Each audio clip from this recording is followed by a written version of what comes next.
Hi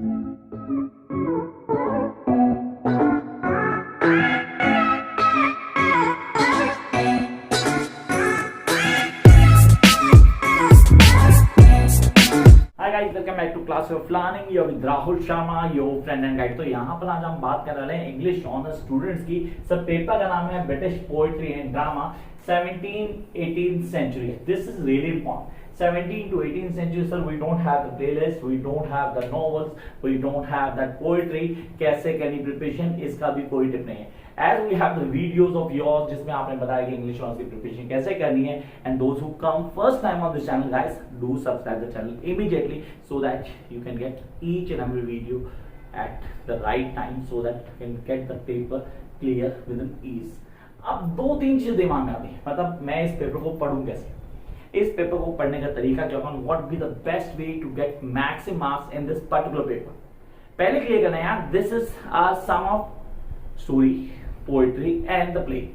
yes, you do have everything in it. आपने कहा sir मेरे पास मैकबेथ आता है by William Shakespeare and I can not believe this कि 100% क्वेश्चन यहां से आने आए। This is damn sure that the 100% question will come from this particular story line, जिसका बोलते play by William Shakespeare, Macbeth. Actually Macbeth नहीं बोलता मैं, लेडी मैकबेथ बोलता हूं। The story is all about the lady Macbeth. Macbeth तो सिर्फ rubber stamp था यहाँ। And then the witches, the role of witches, really that was really very very important. आपने कहा सर कैसे करना है, करने का तरीका क्या होता है, तो पहले क्लियर करना है यार, इसमें मैकबेथ की वीडियो को जरूर देखना। First go and watch Macbeth video. मेरे चैनल पे जाओ, प्लेलिस्ट पता नहीं बनाई नहीं बनाई मैंने, I don't know idea, definitely try to check कि नहीं बनी तो मैं उसको बना के आपके लिए प्लेलिस्ट डाल दूंगा so that you can access all that videos easily. आज ही डेफिनेटली आज ही प्लेलिस्ट तैयार करके डाल दूंगा आप लोगों के लिए। आपने कहा सर क्या है सारी चीजें वहां होंगी, डेफिनेटली सारी चीजें वहां हैं ऑलरेडी, आपको सिर्फ गो थ्रू करना है एक एक पॉइंट को। तो पहले एक चीज क्लियर करना गाइस, देखो ऑनवर्ड्स आपने कहा काफी टाइम से हमने लिखा नहीं है, now we have to write on examination, ठीक है, वहां जाके लिखना होगा। अभी कहीं लिखा होगा, पता नहीं कैसे एग्जाम आप लोगे, कांट हेल्प इट। यहाँ पे अब हेल्प कर सकते हैं क्योंकि अब पढ़ने का टाइम आ चुका है। So it's time to start now. First point, हम स्टोरी लाइन को क्लियर करते हैं। सबसे पहले वीडियो को देखो, कॉन्सेप्ट क्लियर करो। क्या करो, एक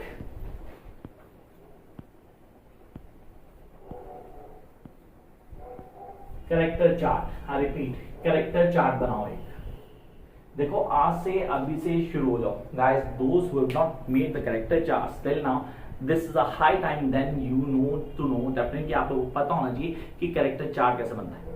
कैरेक्टर चार्ट में हम क्या करते हैं, मेन कैरेक्टर को लिंक करते हैं उन सारे कैरेक्टर्स का जो जुड़े हुए हैं उस प्ले में, उस स्टोरी लाइन में, उस नॉवल में, उस पोएट्री में, उस बैलेट में, उस सटायर में, उस सोनेट में।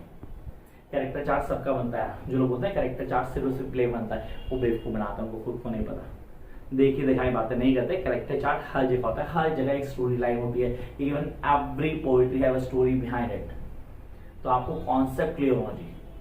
तो पहले आपने पूरा एक कैरेक्टर चार्ट बनाना है। स्टार्ट करो मैकबेथ से ही कि पेपर में कंफर्म आना है। तो आपने यहाँ से शुरू किया, कॉन्सेप्ट को लेकर चले and then you start with the basic term. Character chart को बनाया, कैरेक्टर चार्ट के बाद अगर आपके पास मेरे नोट्स हैं तो आपको पता है वहाँ कैरेक्टर्स दिए मैंने थीम्स दिए, उसके अंदर क्वेश्चन आंसर्स भी दिए होंगे जो आपके लिए इंपॉर्टेंट है, सीरियस इंपॉर्टेंट है। उन नोट्स में सब कुछ दिया हुआ है, you can access the notes, वो फ्री नहीं होता, उसके लिए पे करना पड़ता है। Jump up to the next part, that मतलब अब हम क्या करेंगे सर, पहले आपने वीडियो को देखा, वीडियो के बाद आपने क्या किया, आपने कैरेक्टर चार्ट बनाया। वीडियो देखते देखते कैरेक्टर चार्ट बनाओ। कैरेक्टर चार्ट बनाने के बाद go to the text, text को पढ़ो पूरा। टेक्स्ट पढ़ने के बाद, टेक्स्ट का मतलब यहाँ पे उन बच्चों के साथ है जो चीज़ों को क्लियर नहीं कर पा रहे, समझ नहीं पा रहे कि how things will change, concept क्या है, उनको बताता हूँ कि कई सारी चीज़ें हमें ऑन टिप पहुंची, जैसे कि पॉइंट्स क्या हैं, कैसे क्लियर करेंगे, कौन कौन सी चीज़ें हमें आनी चाहिए। तो यहाँ आप प्लॉट पे गए, प्लॉट को क्लियर किया, थीम्स को क्लियर किया, go to question answer go through करो, कुछ और पढ़ने की जरूरत नहीं है। Serious, there is no need to read anything else, get everything clear from here. Come up to the second part. Now, the Paradise Lost, the work of John Milton. He's a religious poet, a poet who was very much connected to the God. Renaissance के time period का poet बोलते हैं इसको, एक dominant poet है। Paradise lost इसका masterpiece है। आई can not leave paradise lost by John Milton. मैं कुछ भी कर रहा हूँ, इंग्लिश लिटरेचर पढ़ रहा हूँ तो मुझे पैराडाइज लॉस्ट ऑन टिप होना चाहिए। So this is all about the story of Adam and Eve. No, this is the story of not Adam and Eve. This is the story of the certain character जो हमें clear होनी चाहिए. Characters क्या हैं, कैसे हैं, उनके concept क्या हैं, कैसे क्लियर करेंगे, वो सारी चीजें हमें आनी चाहिए बिगनिंग से लास्ट तक. This is really important. मतलब how I am going to deal, मेरे कॉन्सेप्ट क्या, उन कॉन्सेप्ट को कितना स्ट्रांगली डील करता हूं. That what I have to do in it. तो पैराडाइज लॉस्ट पार्ट 1 को पहले बहुत अच्छे से क्लियर करना. मेन पार्ट वही है जो आपको ऑन्टोलॉजी 1, 2 पार्ट नंबर 11 और 12 ये आप पे डिपेंड करता है कि आपके कोर्स कंटेंट में आपने कहा 1 को डोमिनेंस से कर लिया. मेरे नोट्स होंगे डेफिनेटली उसको गो थ्रू करना more than nothing. Paradise lost का कॉन्सेप्ट लेना चाहिए यहाँ पे. उसके बाद आते हैं सर यहाँ पे ना, जब Eve apology in defence of women आता है तो कई बच्चे डिस्टर्ब हैं कि सर ये हम करें या ना करें, हमारे कोर्स का पार्ट है या नहीं है. तो गाइस कर लो तो ठीक है, नहीं करो तो कोई फर्क नहीं पड़ रहा. सीरियसली कोई फर्क नहीं पड़ रहा कि पैराडाइज लॉस्ट और इसमें से चॉइस हो सकती है, हो नहीं सकती, होगी और पैराडाइज लॉस्ट डोमिनेंट हुआ आएगा, तो उसको घूट के भी जाना ये जरूरी है आप लोगों के लिए. कई बच्चों को गाइड नहीं करते, उनके बेचारों को पता नहीं होता कि करना क्या है. और सर इंग्लिश ऑन वालों सर में बहुत बुराई हो रही है कि हमें कोर्स कंटेंट का पता नहीं होता और डेट शीट आ रही. अभी जो लास्ट टाइम हुआ वो यही हुआ. चलो कोर्स कंटेंट पता था, डेट शीट आ गया, they have to give the paper. अब सर क्या इसकी क्लास ले सकते हैं? डेफिनेटली आप क्लासेस ज्वाइन कर सकते हो. ऑनलाइन सेशन स्टार्ट हो चुका है, ऑफलाइन क्लासेस ले सकते हैं अगर आप दिल्ली में रहते हैं तो. Because my centre is in Delhi, new Delhi, in the centre of Delhi. तो यहाँ आपने कहा सर ये कॉन्सेप्ट हमारा है, उसको कैसे क्लियर करते हैं, will going to touch. Next one, the Rover by Afterman. Sir one of the best story, one of the best story, the character Willmore. Yes, Willmore के कैरेक्टर घूट के भी जाना. मतलब एक पूरा फ्लर्ट, एक नाम का अय्याश आदमी जो इधर से उधर भाग रहा है. सर एक हीरो है हमारा जो एक लड़की को रेप करने की कोशिश करता है. सॉरी टू से यू, ये हमारी स्टोरी का हीरो है. I am not going heroine, Helena की बात नहीं कर रहा मैं एंजेला की बात भी नहीं कर रहा, who is a prostitute in this story.